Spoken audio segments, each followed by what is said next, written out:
శ్రద్ధావాన్ లభతే జ్ఞానం తత్పరః సంయతేంద్రియః జ్ఞానం లబ్ధ్వా పరాం శాంతిం అచిరేణాధిగచ్చతి.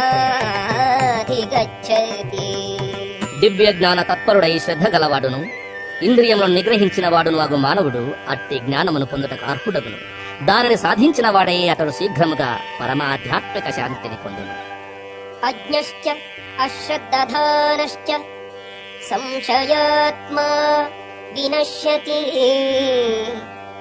నాయం లోకోస్తి న పరో న సుఖం సంశయాత్మనః. అపౌరుషేయములైన శాస్త్ర గ్రంథములను సందేహించు అజ్ఞానులను విశ్వాసహీనులను భగవత్ జ్ఞానమును పొందలేరు. సందేహముతో కూడిన చిత్తము కలవానికి ఈ లోక